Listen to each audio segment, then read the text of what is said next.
propiedades coligativas.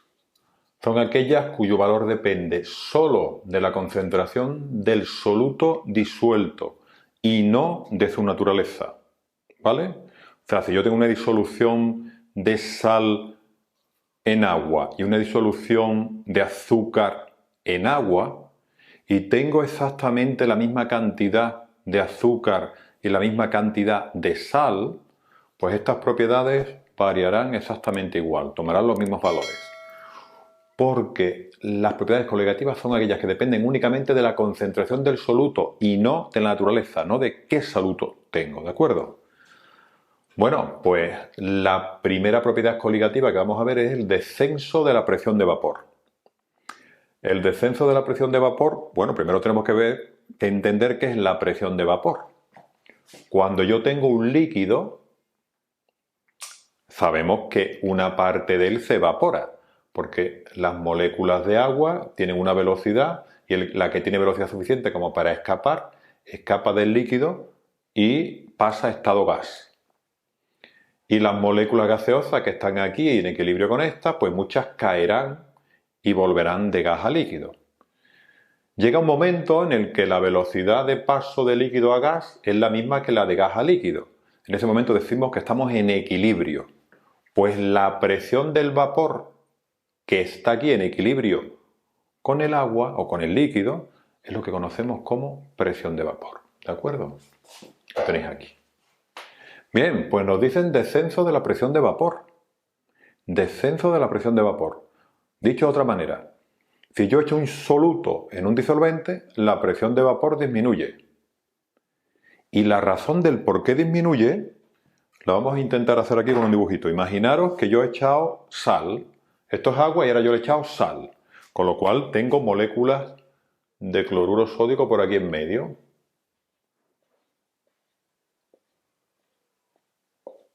Vale. Lo que se está evaporando es el agua. Pero si una molécula de agua que va hacia arriba y se va a escapar se encuentra con una molécula de sodio, un átomo de sodio, un átomo de cloro, va a chocar y se va a volver.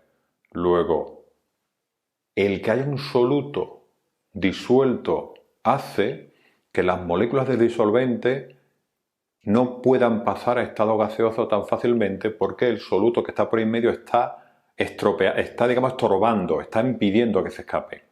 Y por eso se produce una disminución de la presión de vapor, claro. Aquí, como se escapa menos cantidad de moléculas al estado gas, pues la presión que ejercer es más pequeña.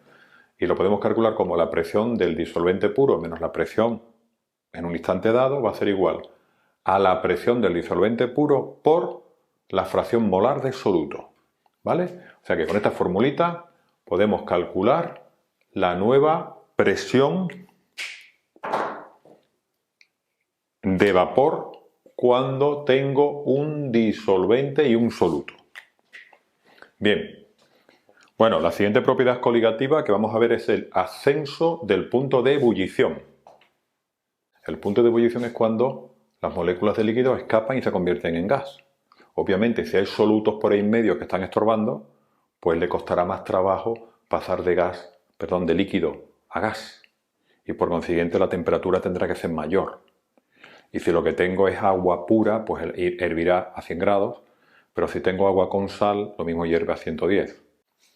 Bien, ¿cómo calculamos el nuevo punto de ebullición? Pues el incremento de la temperatura de ebullición será la temperatura de la disolución menos la temperatura del disolvente puro, va a ser igual a constante ebulloscópica por la molalidad. O sea, una formulita muy simple, ¿vale?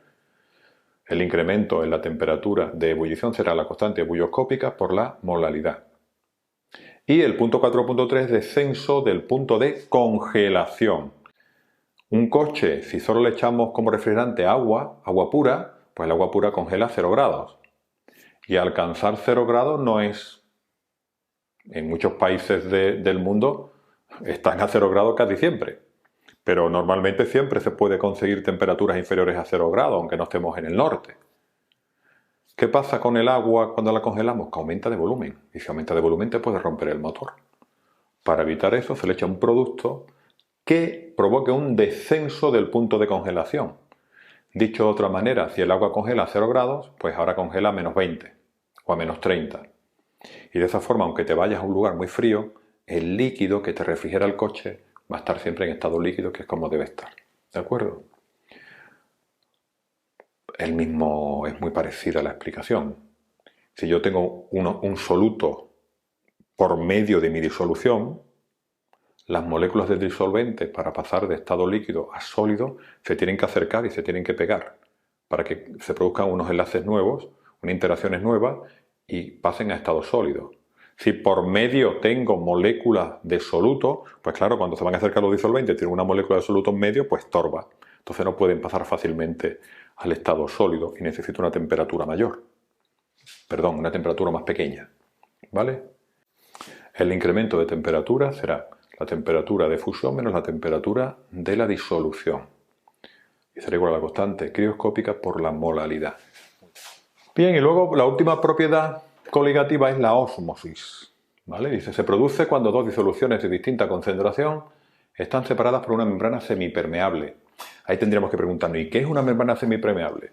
Pues una membrana semipermeable es una membrana que es capaz de dejar pasar unas sustancias y otras no. Aquí tenemos un dibujito, dos tubos que están comunicados, pero hay en medio una membrana semipermeable. Esta membrana deja pasar el disolvente, pero no deja pasar el soluto, las bolitas que dibujan rojas, ¿vale?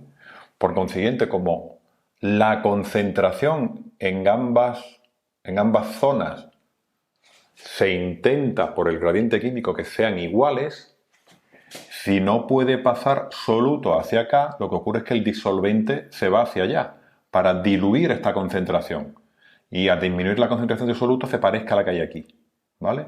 ¿Qué provoca eso? Que el nivel de líquido aumenta y esta diferencia de altura, esta presión hidrostática debido a esta diferencia de altura, es exactamente la presión osmótica. Para calcular el valor de la presión osmótica, pi por densidad de la disolución, mole de soluto por R por T. Como veis, es muy parecida a la ecuación de los gases ideales.